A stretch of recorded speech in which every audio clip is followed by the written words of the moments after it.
teuing ieu teh teguran ti Allah nya, teuing panggeuing kitu nya ti Allah gitu tah keur Bapak Kiai Enceng Mujib ya, Kiai anu aya di Garut.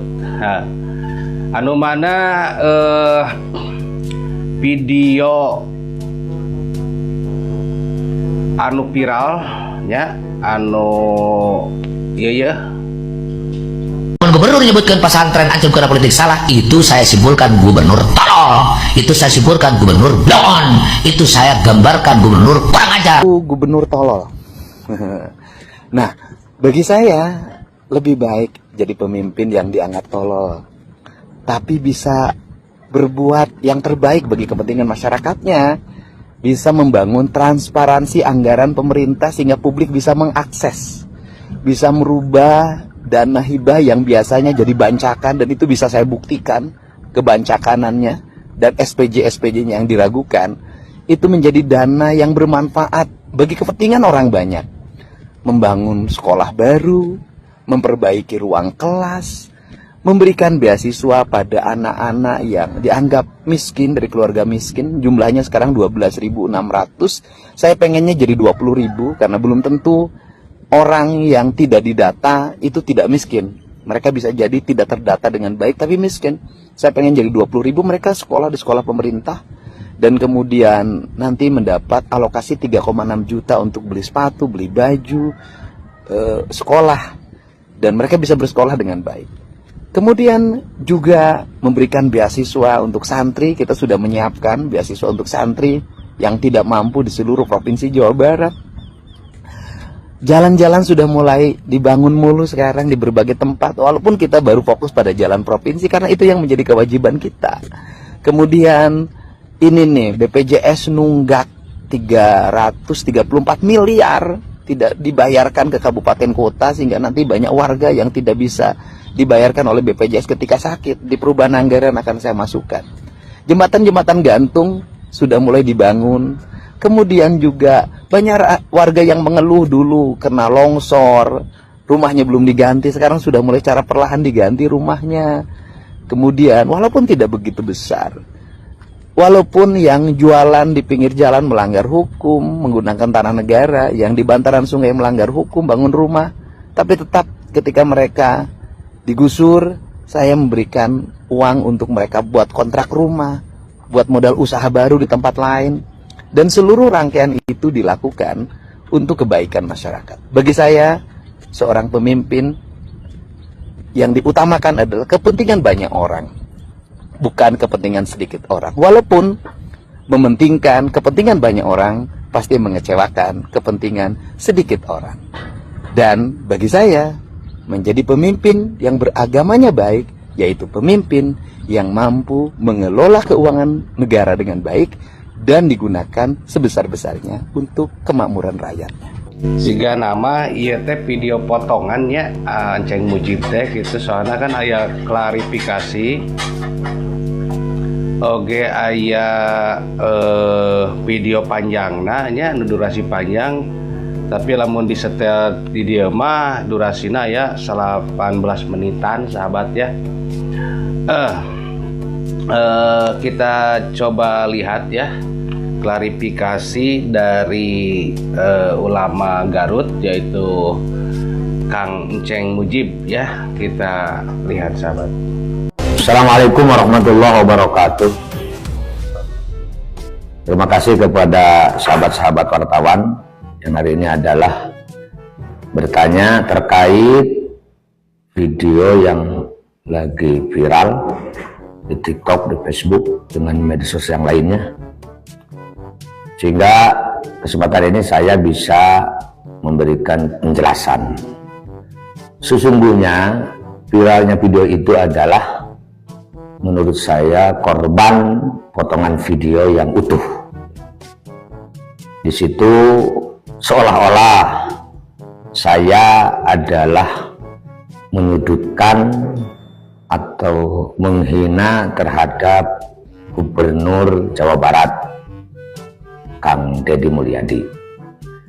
Padahal kalau membaca dan melihat isi video yang seutuhnya, insya Allah masyarakat tidak akan memberikan komentar atau penilaian yang semiring ini yang menjadikan heboh atau viral di mana-mana. Saya mengungkapkan statement itu di saat acara pencerahan terhadap orang tua siswa yang kebetulan saat itu adalah acara munaqosyah, tes uji kemampuan santri siswa langsung secara lisan. Saat itu saya memberikan motivasi kepada para santri, kita harus berupaya maksimal menjadi muslim muslimah yang baik, yang islami, yang qurani, yang sikap dan perilakunya walaupun sangat sulit, ya sudah barang tentu saya sendiri juga merasakan sangat sulit melaksanakan, cocok dengan ajaran Islam, cocok dengan ajaran Quran.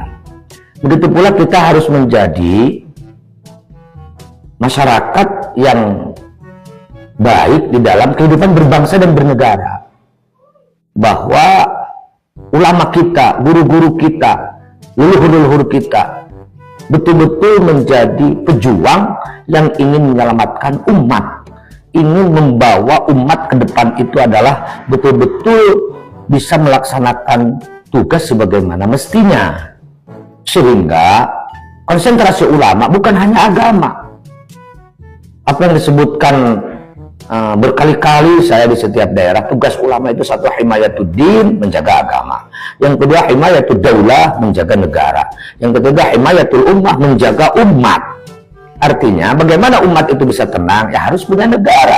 Bagaimana negara itu adalah bisa berjalan dengan baik, maka harus diurus bersama. Maka ulama ketika ingin menyelamatkan umat, yang mengurus negara. Mengurus negara berarti mengurus agama. Membela negara berarti membela agama. Merusak negara berarti merusak agama. Hancur negara berarti hancur agama. Maka di situ kita tekankan, santri harus berperan aktif membantu pemerintah dalam mengurus negara. Terlepas ya ada yang mewakili sebagai politik praktis, ada juga yang tidak. Artinya bahwa ulama itu berpolitik. Bahwa saya sampaikan ad-dinu huwa as-siyasah, agama itu adalah politik. Artinya strategi atau cara bagaimana menjalankan tugas agama itu agar bisa berjalan dengan baik. Lebih-lebih kita menjelaskan tentang sejarah. Contoh di Indonesia, ulama itu adalah berperan aktif. Ulama itu adalah tugasnya sangat hebat terkait membangun negara. Berupaya bagaimana untuk memerdekakan negara. Kalaupun ada beberapa aktivis organisasi seperti ada Muhammadiyah, ada SI, ada NU, itu semuanya adalah tidak tinggal diam bagaimana di saat penjajah negara kita segera merdeka. Itu kan terkait ngurus negara atau sesuatu hal yang berurusan dengan politik. Kemudian di saat negara setelah merdeka diganggu, ulama kan berperan aktif. Sampai akhirnya sekutu yang Inggris dengan Belanda bersatu ingin menjajah kembali Indonesia. Lalu saat itu adalah Pak Soekarno cukup kebingungan harus apa yang dilakukan karena itu kekuatan besar. Maka datang kepada ulama. Salah satunya adalah Mbah Hasyim Asy'ari, Hadratus Syekh Hasyim Asy'ari itu adalah dipinta pendapat lalu harus bagaimana, apa yang harus dilakukan. Itu peran ulama. Sampai 20.000 kiai santri wafat, meninggal di saat membela negara. Artinya saya memberikan pencerahan generasi muda untuk menjelang Indonesia emas tidak boleh ketinggalan, tidak boleh kalah bersaing dengan generasi muda yang lain. Saya tekankan, hari ini santri harus memiliki kekuatan, 4 kekuatan. Kekuatan intelektual, kekuatan spiritual, kekuatan moral, dan kekuatan profesional. Sehingga semua kekuatan itu adalah kita kerahkan untuk berjuang membela agama dan membela negara. Sehingga mudah-mudahan yang hari ini adalah dipercaya sampai kapanpun, kalau menurut saya, pemerintah itu adalah sadar bahwa nggak bisa membangun Indonesia, nggak bisa menjadikan Indonesia adalah menjadi negara emas ketika hasil perjuangan leluhur kita saya indahkan, nggak bisa lanjutkan. Saya mengutip konsep-konsep ulama layak kita nggak bisa kita menembus kepada kejayaan perjuangan negara kita manakala kita tidak menghiraukan atau tidak mengindahkan harapan keinginan leluhur-leluhur kita. Apa maunya? Indonesia ingin menjadi negara baldatun thayyibatun wa rabbun ghafur, makmur dalam keadilan, adil dan kemakmuran, dan mendapatkan ridho Allah Subhanahu wa taala. Nah, sehingga jika ada pemerintahan tahu jasa para ulama, tahu kiprah para ulama, tahu kontribusi ulama yang notabene sudah barang tentu identik dengan pesantren, lalu ulama seolah-olah atau pesantren gak usah ikut-ikutan dalam politik, nggak bisa. Siapa yang mau menggiring, memilih presiden, memilih gubernur, memilih bupati, memilih kepala desa, masyarakat? Salah satunya kalau bukan kekuatan para ulama. Siapa yang mau mengajak masyarakat untuk menjalankan atau mempertahankan pilar-pilar kebangsaan? 1. Undang-Undang 45, 2. Pancasila, 3. NKRI, 4. Bhinneka Tunggal Ika. Saya yakin ulama-ulama baik di NU, juga di Muhammadiyah, di Persis, di SI itu selalu menyampaikan kepada masyarakat dalam kehidupan berbangsa dan bernegara, ayo kita sama-sama pertahankan Indonesia bisa aman. Dengan apa? Dengan 4 pilar kebangsaan itu. Saat itu juga saya menyampaikan, saya dengan pesantrennya, dengan organisasinya, termasuk dengan wadah yang kita pimpin, ada Aliansi Masyarakat Garut Anti Radikalisme, itu adalah mendukung penuh kepada pemerintahan sah. Kita siap pasang badan. Hari ini yang sah siapa? Ya, kalau presiden Pak Prabowo dengan Pak Gibran. Yang kedua di Jawa Barat Pak Dedi dengan Pak Erwan. Di Garut Pak Syapur dengan Ibu Putri. Ya, kita berkali-kali bahkan deklarasi resmi kita mendukung pemerintahan sah. Bahkan saya tambahkan dengan catatan pemerintah itu adalah konsisten, konsekuen terhadap komitmen menjaga pilar-pilar kebangsaan. Yang 4 itu Bhinneka Tunggal Ika, NKRI, Undang-Undang 45 dan Pancasila. Bagaimana dengan pernyataan saya bahwa kata-kata seperti tolol dan lain sebagainya itu ya jika, saya kan jika bahasa Sundanya lamun, pemerintah ternyata tidak mau menghargai para ulama, tidak mau mengajak dan menghargai pesantren di dalam menjalankan tugas ngabdi terhadap negara, menjalankan tugas terhadap kenegaraan. Yakin namanya orang yang tidak menghargai orang tua, menghargai leluhur, memahami ulama, yaitu tolol namanya. Yaitu adalah kurang ajar, yaitu adalah bloon.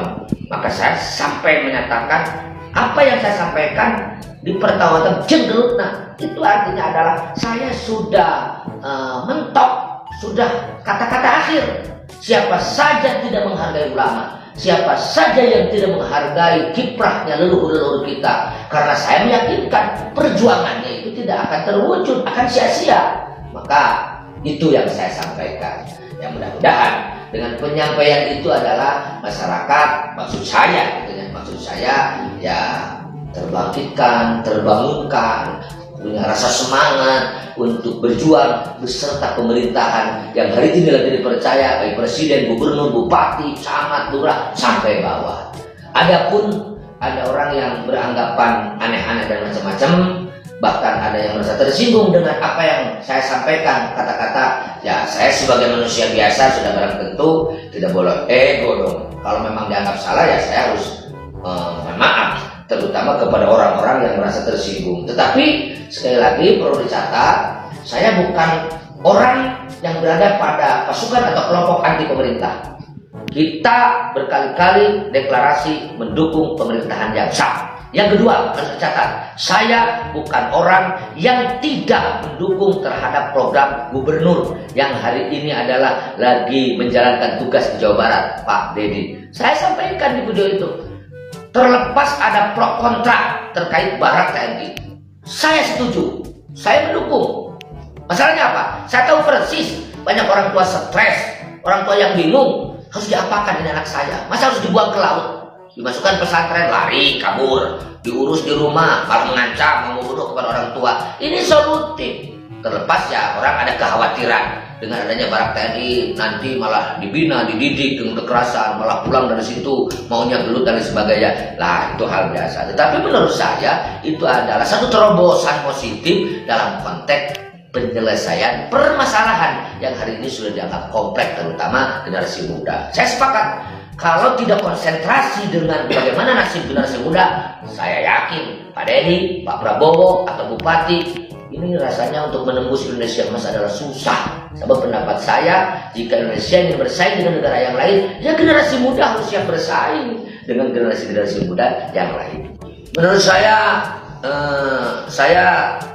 akan capek sih kalau melakukan langkah-langkah khusus mempermasalahkan komentar orang.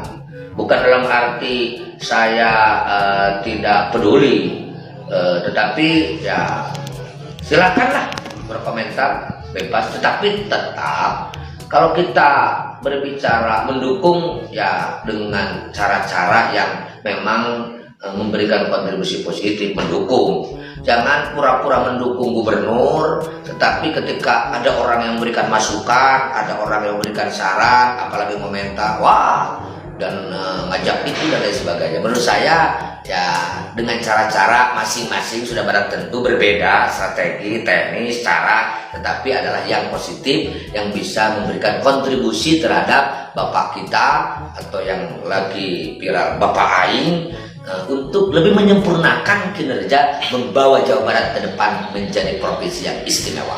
Iya, saat itu kan banyak pro kontra.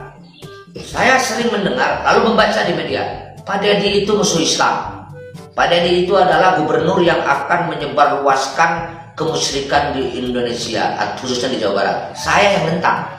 Mana buktinya musuh Islam? Apa yang menjadikan orang Islam tersinggung? Mana buktinya menyebarkan kemusyrikan? Apa yang akan dijadikan syarat utama kemusyrikan? Tidak. Saya bilang janganlah. Kalau sudah diframing seperti itu, ya ini adalah sudah masuk ranah syara. Kalau masuk di ranah syara, orang itu jelas subjektivitasnya harus sangat tinggi. Nah, sehingga ketika kita deklarasi sangat mengharapkan Pak Deddy bekerja 5 tahun ini adalah dengan tenang, dengan nyaman, dengan cara-cara yang memang sesuai dengan harapan kita semua, yang dilindungi oleh undang-undang. Adapun menanggapi pro kontranya orang, namanya orang banyak kemauannya, ya aneh-aneh. Lebih-lebih mereka yang memang anti terhadap Pak Deddy. Saya yakin mereka yang hari ini adalah terus menggerogoti bagaimana agar Pancasila runtuh diganti dengan khilafah. Kondisi atau keadaan seperti ini mereka akan semakin serius bagaimana agar saya yang notabene dari pihak pesantren dan selaku pimpinan organisasi, beberapa organisasi yang kemana-mana selalu bicara pertahankan 4 pilar kebangsaan, NKRI harga mati. Kang Deddy pun sama seperti itu, timnya sama seperti itu. Mereka kan ya Kiai menyatu dengan Umarok, ini susah nampaknya untuk digulingkan, susah nampaknya untuk dihancurkan. Saya juga meyakini kita beserta Gubernur Jawa Barat, beserta Bupati di Garut, beserta Pak Prabowo untuk Indonesia menjaga 4 pilar kebangsaan. Sedahsyat apapun orang yang ingin menghancurkan Indonesia, ingin merusak keutuhan berbangsa dan bernegara, nggak bisa. Tetapi kalau ulama sudah tidak percaya terhadap Umarok, apalagi sudah bergerak menghantam dan menghancurkan, ini saya sangat pesimis. Sehebat apapun, siapapun yang membawa, sulit untuk mewujudkan Indonesia atau Jawa Barat, khususnya Garut, menjadi kabupaten yang hebat yang diharapkan oleh masyarakat semuanya. Kepada seluruh para penikmat medsos atau para pengguna, sekali lagi atas perhatiannya, ya sudah barang tentu kejadian ini atau keviralan ini tetap ada hikmahnya, ada manfaatnya.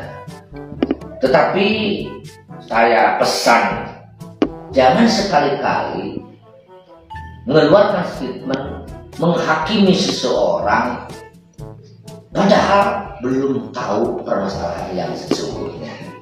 Orang yang tidak paham dengan video saya, dengan statement saya, dengan ungkapan saya, seolah-olah saya anti pemerintah, saya memusuhi Kang Deddy, saya memusuhi Gubernur Jawa Barat, sehingga komentarnya kan si Mujib, dia jelma cager jelma belok, si Mujib ini arahnya mau kemana, punya kekuatan apa? Saya tidak merasa punya kekuatan, saya jauh dari perasaan hebat, tetapi konsep sedikit atau apa yang ada di benak hati dan di kepala saya ingin membantu mendorong kesuksesan kinerja gubernur, bupati, presiden, semua pemerintah dalam konteks berbangsa ini adalah untuk menjaga keutuhan berbangsa dan negara dengan modal mempertahankan pilar-pilar kebangsaan. Coba lihat saya di mana-mana selalu kayak diharga mati. Ya, kalau gubernur atau presiden atau bupati anti NKRI, anti Pancasila, pasti saya teriak kan? Pasti saya teriak. Pasti ya kemampuan saya atau apa yang saya miliki akan saya taruhkan. Karena tidak mau bangsa ini, negara ini adalah dihancurkan oleh gerakan-gerakan yang memang tidak bertanggung jawab, seolah-olah membela agama, membela negara, tetapi ujung-ujungnya ingin menghancurkan kehidupan beragama dan berbangsa. Saya ingin, ayo kita damai, ayo kita saling menghargai, ayo kita saling dukung, ayo juga kita saling mengingatkan. Saya sadar satu kelebihan 1000 kelemahan.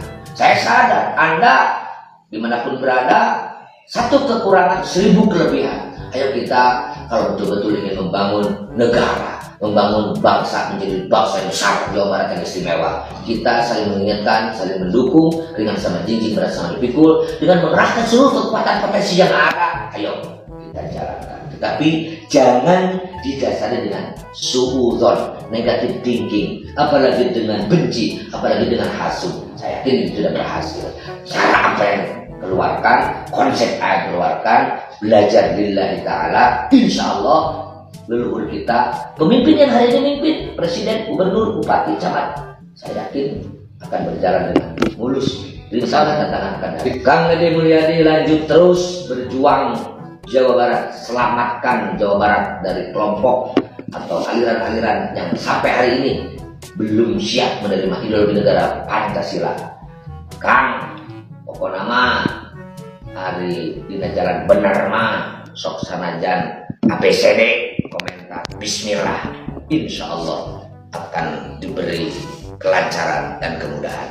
Abi pesen pokok nama Jawa Barat luas, segala ayat di Jawa Barat, sadaya komponen, semua kelompok yang sama-sama ingin membawa Jawa Barat istimewa, ngadukung Akang, ajak ngobrol, ajak badami, ajak sharing kumaha carana supaya Jawa Barat benar-benar istimewa, pang badangna jeung pang alusna. Hatur nuhun, salam sukses selalu. Assalamualaikum warahmatullahi wabarakatuh. Nah gitu sahabat ya, jadi klarifikasi dari Ceng Mujib yang kemarin-kemarin viral. Dan kalau sama Woceng ditayangkan ini, wah durasinya panjang banget, ini juga klarifikasinya panjang sekali ya. Dan juga di sini Ceng Mujib tidak menyebutkan nama seseorang gitu kan, gubernur terus presiden, berarti kan bukan ditujukan kepada Kang Deddy Mulyadi gitu ya. Itulah sahabat yang bisa Woceng sampaikan ya. Terima kasih atas segala kebersamaannya. Woceng Channel.